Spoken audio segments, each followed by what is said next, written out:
Welcome to the Credo House. My name is Michael Patton. I'm the president of the Credo House Ministries.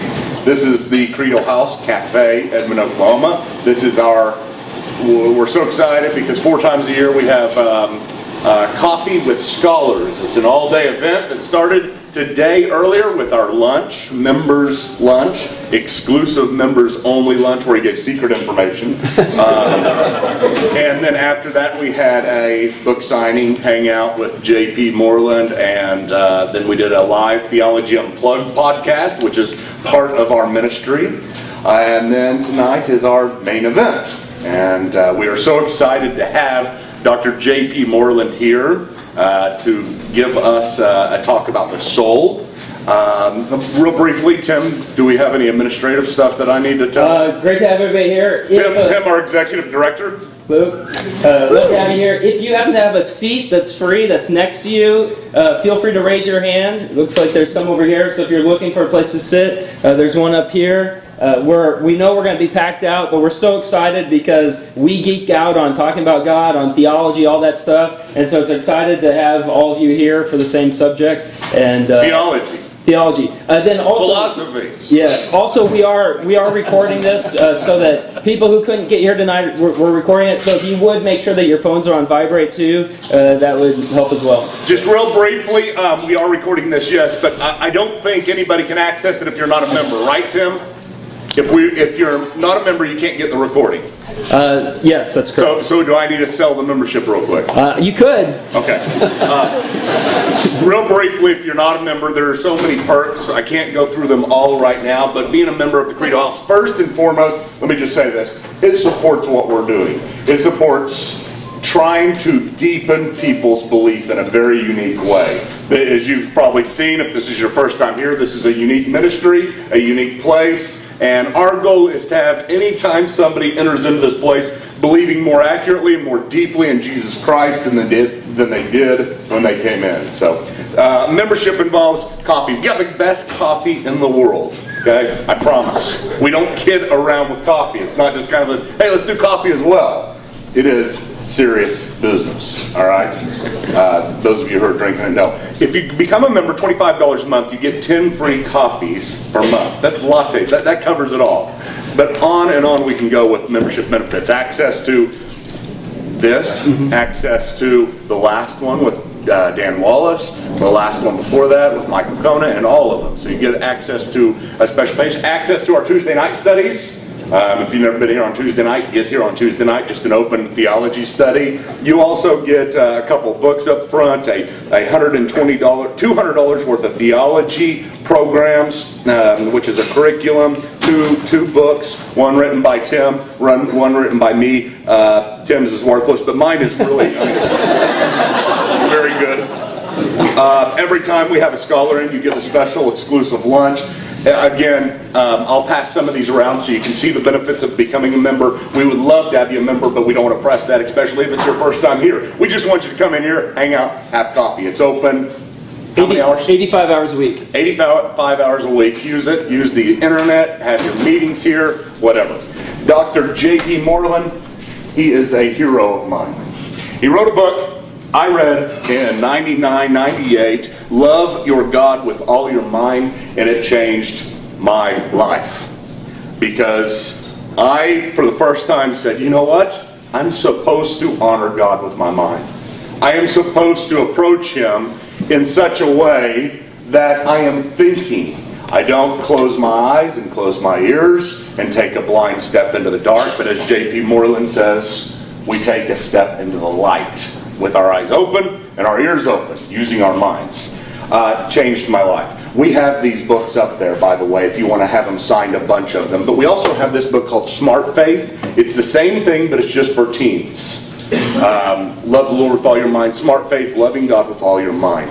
JP Moreland is a professor at Talbot. At Biola. Talbot is the theological arm of Biola, right? Is that the way you put it? That's the way I put it. He is the author of numerous books. I can't go through them all. We had them all here earlier, but we sold a lot of them, and so I just have these two right here. He is very well known in the evangelical community, very well respected. He is a philosopher. That's what he teaches, philosophy. And tonight he's going to talk to us about the soul. JP, it's so nice to have you. Love you, brother. Thank you, my friend. I can't believe it. I'm so excited. It's great to be here. Hug you every once in a Thank while. you. I love it. Just a sign.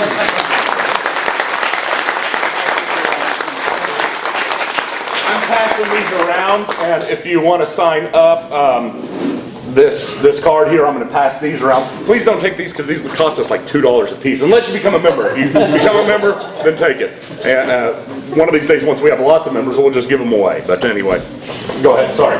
Hey, Michael, you guys put I would, takes credit card information on it. Okay, cut them in half. I'd like to thank Credo House for inviting me, and I bring you greetings from sunny Southern California. It's great to be here and to have this opportunity to be together. I'm going to apologize up front about the eye contact because that's going to stretch my neck to have to keep doing this too much. I'll do the best I can. I'm so sorry I can't give you direct eye contact.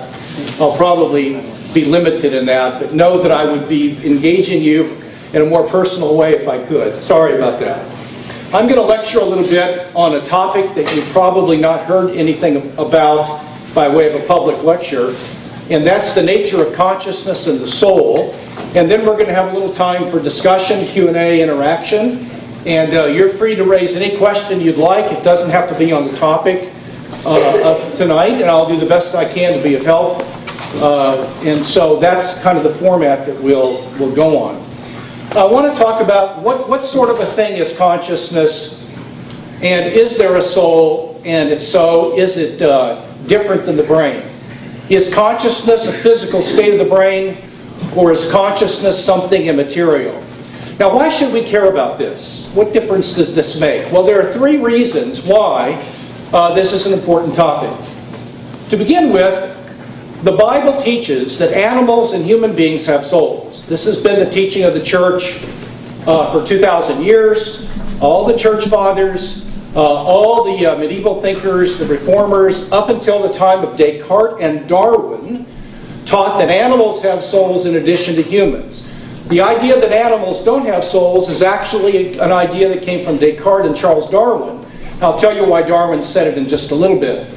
But Christianity teaches that the human being and animals have souls, that the human soul is made in the image of God, and it survives the death of the body. So if there is no soul, then biblical teaching is false, and that wouldn't be a good thing for those of us who are practicing Christians.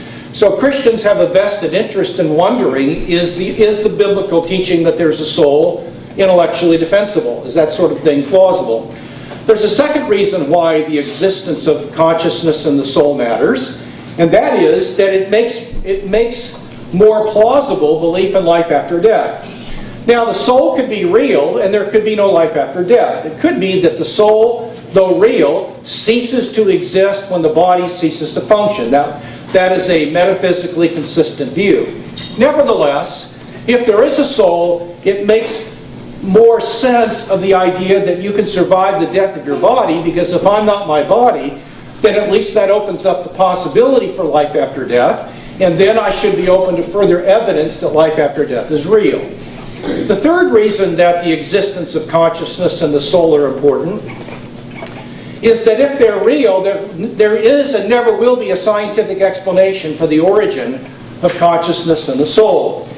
And there will never be an evolutionary explanation. Evolution cannot in principle explain the origin of mind or consciousness and the soul. Darwin saw this. In Charles Darwin's M and N notebooks, he made the claim that if my theory is true and God does not exist, it follows that materialism about living things must be the case. And here's why. If you start with matter, and if you say in the beginning were the particles, and all you do is rearrange particles according to the laws of chemistry and physics and mutation and natural selection, you're going to end up with more complicated arrangement of particles. You will not get mind squirting into existence, because that's to get something from nothing. So if you say, however, in the beginning was the Logos, or if your ontology or worldview begins with a commitment to a mental substance, God, then there's no difficulty in explaining where mind could come from, because on the theistic view, the fundamental entity is not an electron or a string. The fundamental entity is minded. And so the existence of subsequent minded things is not a hard thing to explain. But the atheist has a terrible time with this, because if you start with matter, and all you have are physical scientific explanations of things, you cannot explain the origin of consciousness or the soul. And so for those three reasons, the nature and the reality of consciousness and the soul are important questions that need to be thought about carefully. Now what I'd like to do is to begin with three preliminary remarks, and then after I give you these preliminary remarks, I'm going to argue that consciousness, I'm going to describe what consciousness is, and I'm going to argue that it's not physical. And then what I'm going to do is to define what a soul is, and I'm going to argue that the soul is not physical. So those are going to be three stages. First of all, preliminary remarks. Second, the nature and existence of consciousness. And third, the nature and existence of the soul. Let's begin with some preliminary remarks. The first thing to keep in mind is that our topic is not a scientific question. Neuroscience, neurobiology cannot answer the question, and here's why. I want to get before your mind the notion, this is kind of a $1.98 word, but I want to get before your mind the notion of empirically equivalent theories.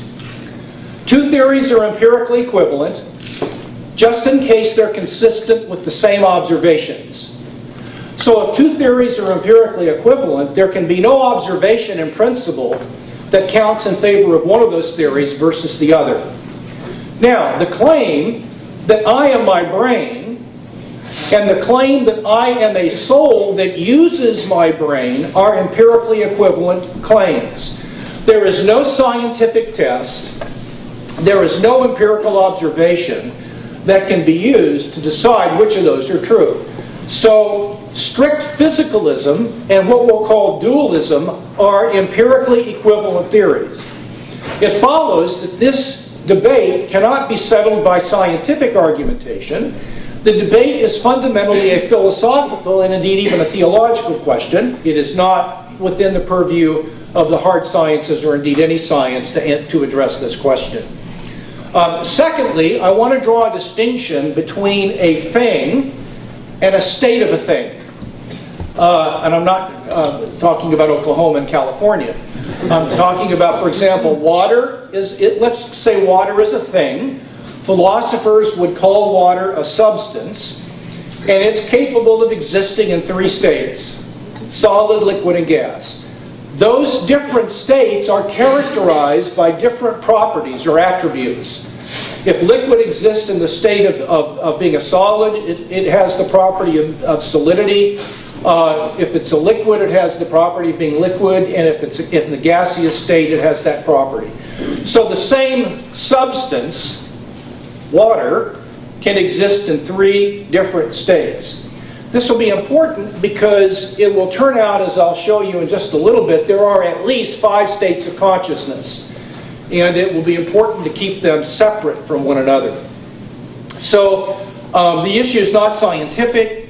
Secondly, there is a difference between a thing and a state that occurs within a thing. And finally, I want to talk a little bit about the law of identity. The law of identity. For those of you interested, this is sometimes called Leibniz's law of the indiscernibility of identicals. If you don't like that name, we'll just call it the law of identity.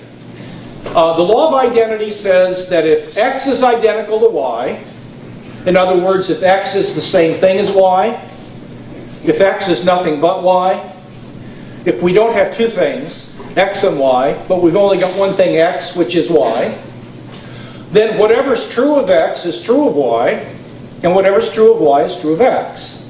So, if Hope Moreland's husband is identical to the lecturer, the person lecturing right now, then whatever's true of Hope Moreland's husband, he's 5'8", will be true of the lecturer that's giving the lecture right now. I won't tell you my weight, but whatever that weight is, if that belongs to Hope Moreland's husband, that had better belong to me if we're identical.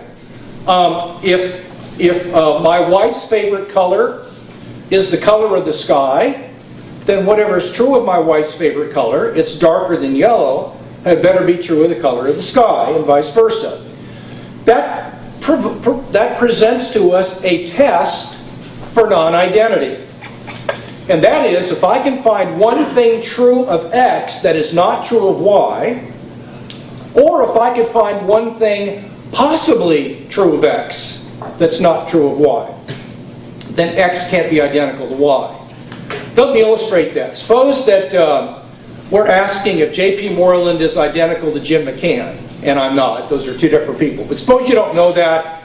You're wondering if those are two different names for the same thing, or are those two different people?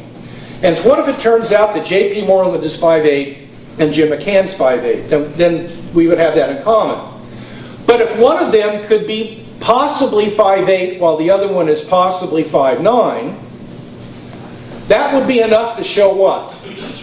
That they're not the same thing, even though they're both 5'8". So the law of identity is a very important law. It is different than cause and effect.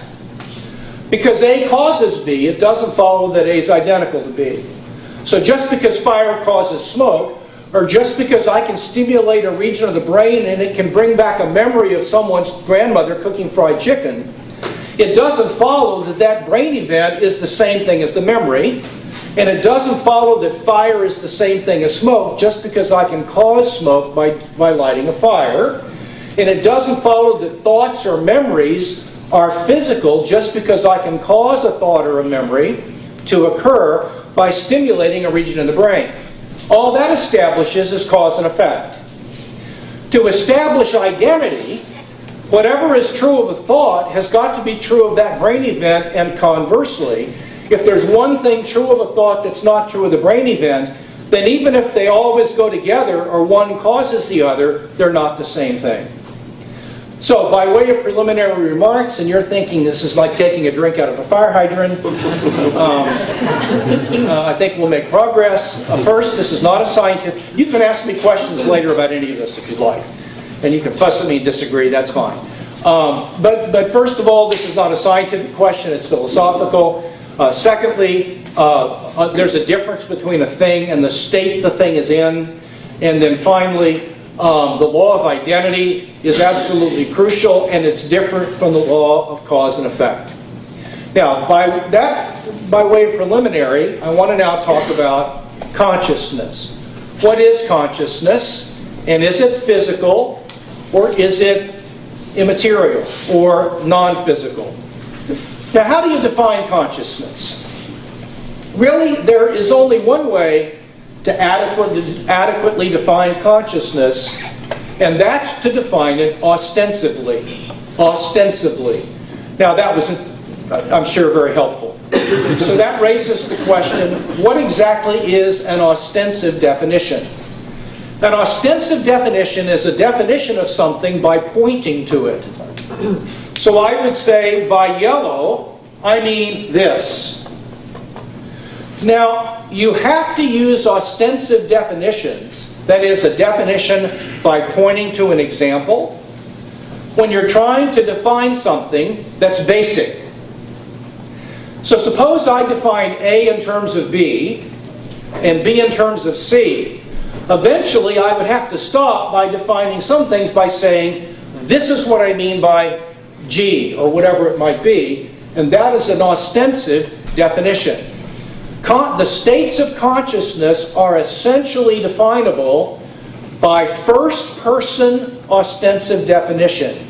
If you've never had one of these states, you won't know what they mean. Consciousness is defined ostensively. Now, let me give you an illustration of this. Suppose that you were in surgery and you were put completely under. And you're in the recovery room, and all of a sudden you start feeling a throb in your ankle. And then you begin to sense a feeling of thirst. And all of a sudden that feeling of thirst causes you to have a desire for something to drink.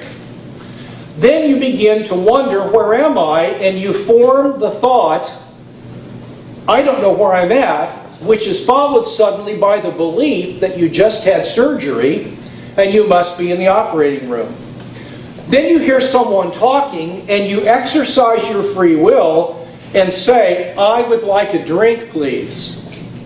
Now, what is happening to you is that you are regaining consciousness. And that is what consciousness is. I've defined it by giving you an example of it. By the way, the brain and the states of the brain cannot be defined ostensibly. The states of the brain are defined by the predicates of neurobiology and physics and chemistry. Consciousness is defined ostensibly. It follows that consciousness is not the same thing as a state of the brain, because they have things that are true of them that are different. But more about that later. Now, what are the different states of consciousness? As I mentioned, there are at least 5 of them. The first state of consciousness is a sensation. It's a sensation. And that is a state of pure sentience or pure awareness.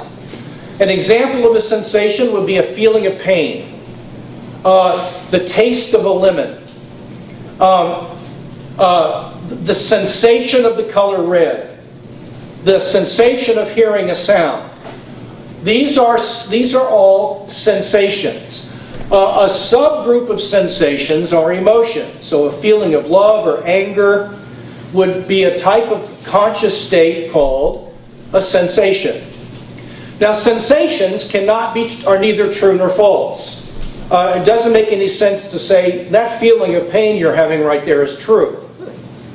It doesn't even make sense to say that that taste of lemon that you're experiencing right now is true. Sensations can be, some of them at least, accurate or inaccurate. So if the lighting is bad and I'm looking at a green object but it appears yellow to me, then my sensation is a sensation of yellow, though the object itself is green. And there I would have not a false sensation, but an inaccurate sensation. So sensations are states of consciousness that can neither be true nor false, but some of them can be accurate or inaccurate. Pains can be neither. A pain just is, or it's not, but it's neither accurate nor inaccurate. The second state of consciousness is a thought. A thought. A thought is a propositional content that can be expressed in an entire sentence. A thought is a propositional or mental content that can be expressed in a complete sentence. For example, Schnee ist weiß and snow is white are very different sentences that express the same propositional content or the same thought. Okay? Now, a thought is a state of consciousness. If there was no consciousness in the world, there would be no sensations. And if there were no consciousness in the world, there would be no thoughts. Thoughts are different than sensations. You can have thoughts that you're not sensing, and you can have sensations you're not thinking about. Thoughts can be true or false, but sensations can't. So thoughts are different than sensations. Third kind of mental state is a belief. A belief. A belief is a propositional content that I take to be true somewhere between 51 and 100% certainty. Let me say that again. A belief is a propositional content that I take to be true from somewhere between 51 and 100% certainty. Beliefs are my map of the world. They're mental contents. They're what I take to be true to some degree or other. A belief can be true or false. So a belief is not a sensation. Again, why? Because I have thoughts that I don't believe, and I can have beliefs I'm not thinking about. One thing about a thought that's interesting is it only exists while you're entertaining it. But you have many beliefs you're not currently aware of. Beliefs about the multiplication tables. Beliefs about all manner of things that you're not currently attending to. So a belief is not the same thing as a thought. The fourth kind of mental state is a desire. A desire is a felt inclination towards or away from something. It is a felt inclination towards something, a desire for ice cream, or away from something, a desire to avoid the dentist. So a desire is a felt draw or pull towards or away from something. Desires are neither true nor false. They can be appropriate and inappropriate. A desire is not the same thing as a sensation.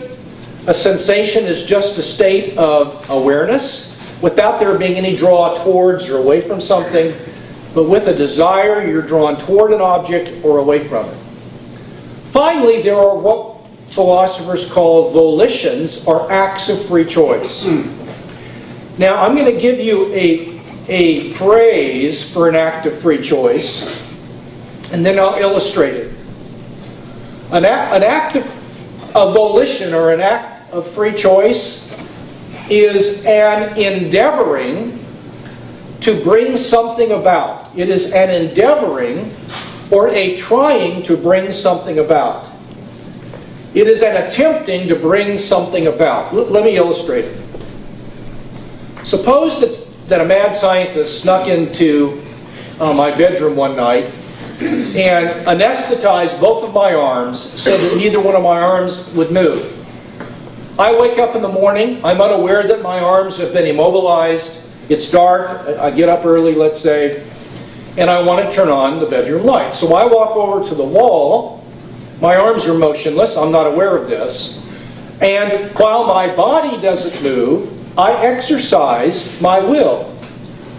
What does that mean? It means I try to bring it about that my arm moves so that I turn the light switch on. Now, that's an act of free choice, and it is not a thought or a sensation or a belief or a desire. States of consciousness are sentient states of one kind or another. Now, are these physical states of the brain, or are they different?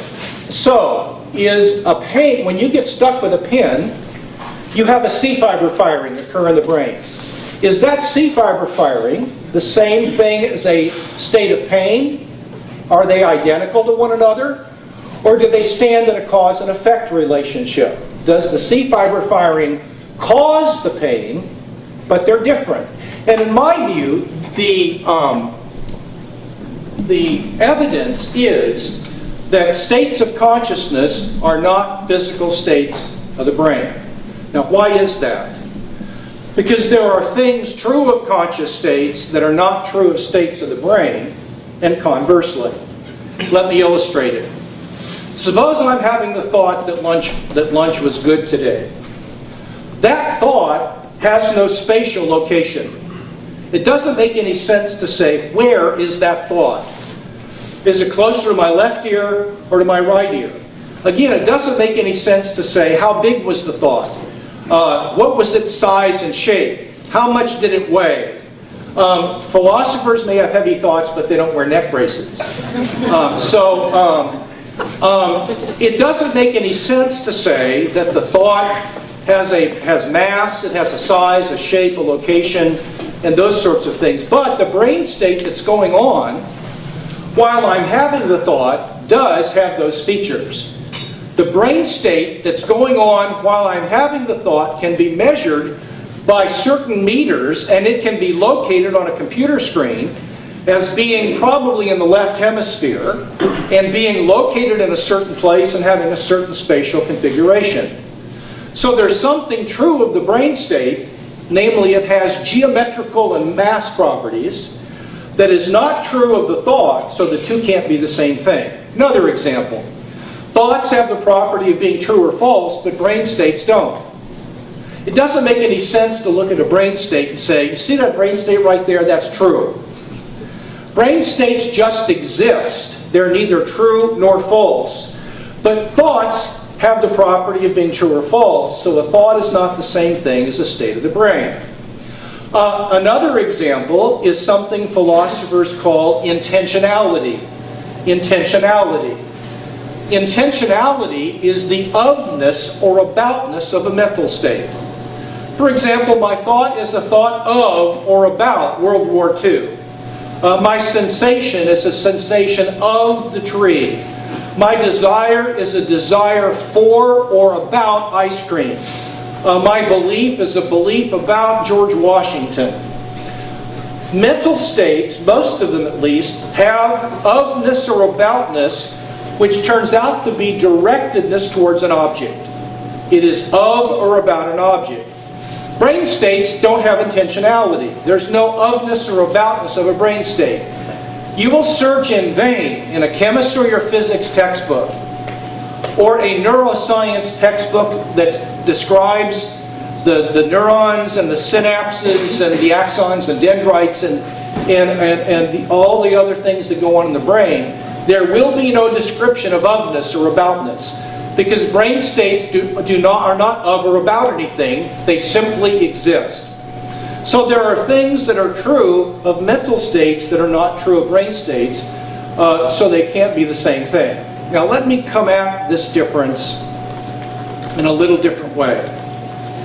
Give you an argument that philosophers call the knowledge argument.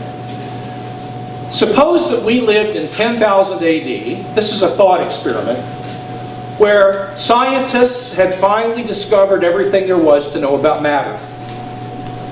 Scientists had a God's eye view of matter. And suppose that we met someone named Mary, who was the leading neuroscientist in the world. Mary has grasped physics and chemistry and neuroscience in 10,000 AD completely. She's the world's leading expert. She can tell you in complete detail what happens when light waves bounce off an object and they go through the atmosphere, hit the optic nerve, activate different neural pathways, and terminate in certain regions of the brain.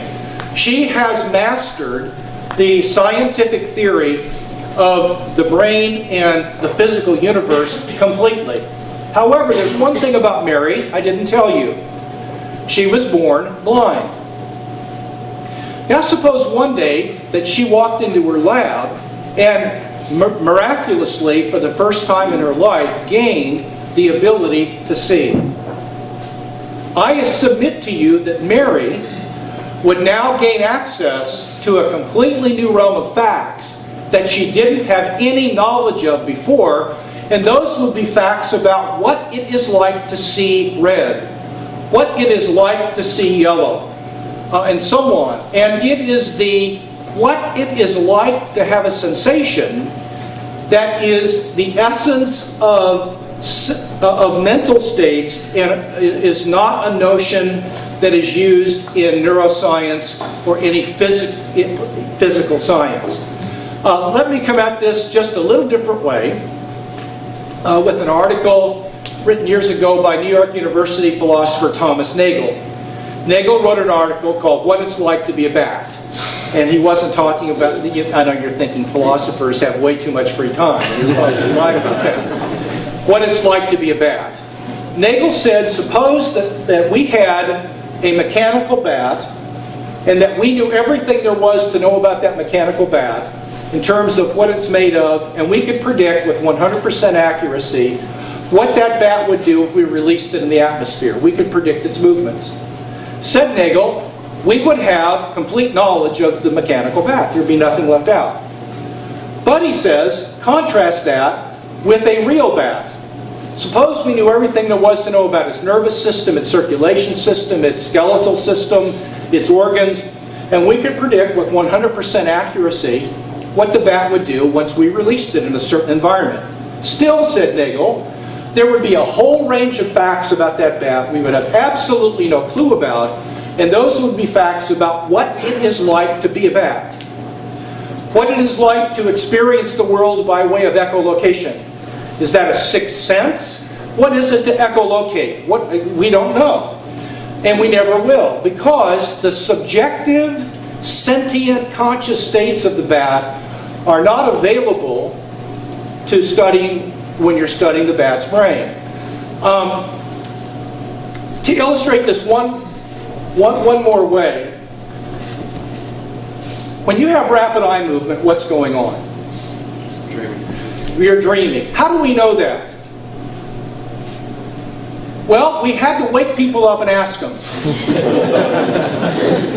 When we put people in a lab and we video, when their eyes are moving, we think, what's that? We wake them up and say, what are you doing? Now, why do you have to wake them up? Because couldn't you attach a brain meter to the brain and measure the brain waves? Sure. Couldn't you measure the change in heartbeat or blood pressure and all that sort of thing without waking the patient up? Of course. But you still wouldn't know what was going on inside the person's conscious life, because all we have access to are the brain states of the person. We don't have access to their conscious states, because the two aren't the same thing. That's why you have to wake the person up and say what's going on, because we have first-person private access to our own conscious states. We don't have first-person private access to our brains. A neuroscientist can know more about what's going on in my brain than I do, but he can't know more about what's going on in my consciousness than I do, because conscious states aren't the same thing as brain states. Now, I could go on, and you'll be glad to know I won't. But those are some of the reasons why I believe that conscious states are not physical states. But now the question can be raised, what is the bearer or the possessor of consciousness? Is the possessor of consciousness a soul, or an I, or an ego, or a self? I'm now going to give you a set of arguments for the view that I am not my brain or my body, but that I'm a soul. And I'll state the first one and then illustrate it. The first argument goes as follows. I am a simple, indivisible, non-percentage kind of thing. I'm a simple, indivisible, non-percentage type of thing. I'll explain what that means. My brain and body are complex, divisible, percentage kinds of things. Therefore, I am not my brain and body. Now, what do I mean by that? Material objects can come in percentages. I could divide this table into 2/3 and throw one of it away, and I'd have 2/3 of the table left. Does that make sense? Your brain can exist in, you can have 90% of a brain, 40% of a brain. In Dandy Walker's syndrome, there are some people that have 10% of a brain, but they're not 10% of a person. A person is an all or nothing kind of thing. Either persons exist or they don't exist, but no sense can be given to the idea that there is a 90% person. Now, you can have a person that's lost 10% of functioning, but they're still persons that don't function like they used to. Persons are not capable of percentages, and that's because persons are not divisible. They're simple. That, by simple, I mean they're not composed of parts, and they're not divisible. But any material object is divisible. Why? Because it's either composed of atoms and molecules, or it's spatially extended. Any object that is extended in space can in principle be divided. And so matter is inherently divisible. Mind or soul is not divisible. It's simple. It's not composed of parts. Therefore, the soul or the self is not physical and is not the brain or the body. That's argument number one. Here's argument number two. Humans are possibly disembodiable. I'm not saying that humans will ever exist disembodied. I believe they do. But for the sake of argument, I'm going to waive that claim. Human persons are possibly disembodiable. They might be disembodied. The brain and the body are not even possibly disembodied or disembodiable. Therefore, I can't be identical to my brain or my body, because there's something true of me. I at least could exist disembodied. That's not true of my brain and body. It's not even possible for my brain and body to exist disembodied. So I can't be my brain and body. Now, let's unpack this. Anybody ever heard of near-death stories? Okay, I had a student in the operating, his grandfather was in the operating table, He left his body and saw a younger and an older doctor working on his body while he was hovering above and he was watching this. Eventually, the young doctor said, listen to the old doctor. He's an old gentleman. He's had a good long life. We've tried to bring him back. Let's let him go. And the old doctor said, I can't do that. I need to keep at it. Eventually, he came back in his body. And literally, the first thing he did was cuss out the younger doctor. And I just report the facts, ladies and gentlemen. Right? But in any case, that story is real. But would you admit, even if you don't agree the story is real, would you agree that it at least might be true? That it at least might be true. Contrast that with the claim that I met somebody yesterday that found a whole patch of square circles in western Montana. Now, that's not even possibly true. Why? Because there is a contradiction or an incoherence about the claim. Does that make sense to you? The claim about my student's grandfather may be false, but it's not impossible. There's no incoherence in the description of the story like there would be if I asserted that there were square circles. Do you understand what I mean by that? So, human beings are at least possibly disembodiable. How do I know that? Because the description of a disembodied person does not include any contradictions or metaphysical impossibilities, like a square circle. But note the claim that the brain could exist disembodied, or that the body could exist disembodied, is exactly like the claim that there are square circles. That is a logical impossibility.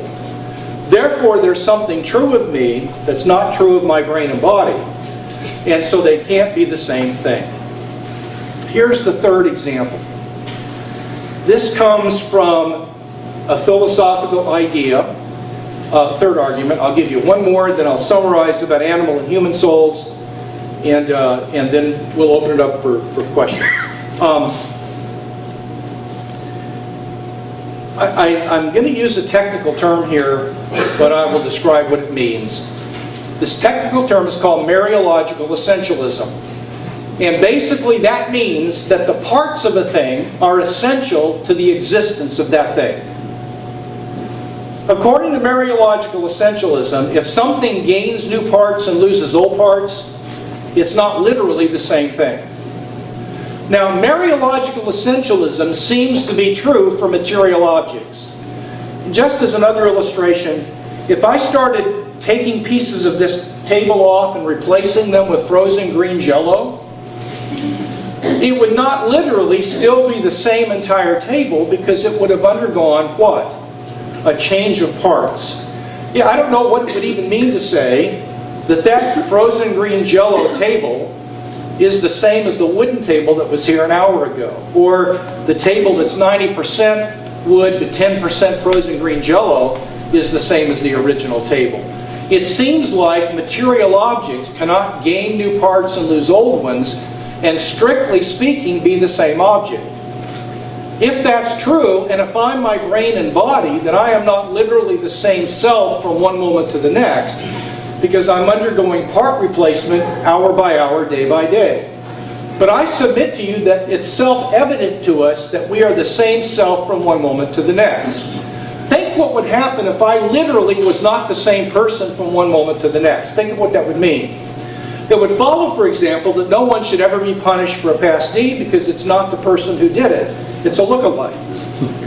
Furthermore, one should never fear going to the dentist because it won't literally be you that goes to the dentist. It will be somebody that shares a lot of your parts. So we have this fundamental sense that we are continuance, that we exist through change, and I am literally the same person right now that began speaking 35 minutes ago. If I were my brain or my body, I would not literally be the same object because it is undergoing part replacement and the swirling of parts and the changing of parts rapidly. Therefore, I can't be a material object. I have to be something that's not physical. Here's the final argument, and this has to do with free will. And I'm just going to assume for the sake of argument, there may be some of you who don't buy this, and that's fine, but let's assume for the sake of argument that libertarian freedom is true. And basically what I mean by that is that if I'm free to do something, I could have refrained from doing it, and whichever way I went was up to me, so that my choices are ultimately up to me. And I think that libertarian freedom is an important part of moral responsibility. If a mad scientist slipped an electrode into your brain and went across the street and saw you get up the next day and he could type anything into the computer that would cause that brain chip to activate and would cause your body to move, and he saw you walking down the sidewalk and he wanted to punch somebody in the nose that was getting ready to pass you, and he pressed enter and your arm went out, I submit that you wouldn't be responsible for that. The scientist would, because he would have hit the stranger through you. It would not have been you hitting the stranger literally.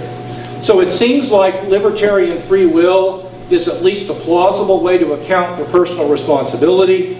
And if I am my brain and my body, I don't have free will. Why? Because material objects are determined or have their probabilities fixed by the laws of chemistry and physics. Material objects are not free. If I were merely a chunk of electrolyzed meat, if I were my brain, I would not have the power of free choice. All of my behaviors would be governed by the inputs that occur to me in the laws of chemistry and physics and neuroscience.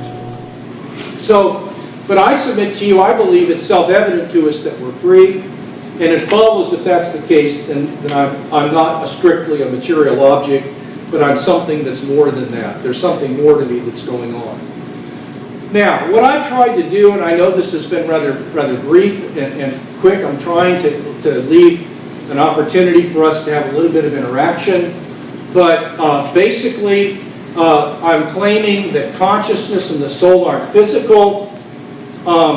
Animal souls are different than the human soul. There are a lot of differences, and I can't spend time going into the differences. I'll give you one simple difference. The animals can have thoughts and beliefs and desires, but they don't have thoughts about their thoughts, they don't have beliefs about their beliefs, and they don't have desires about their desires.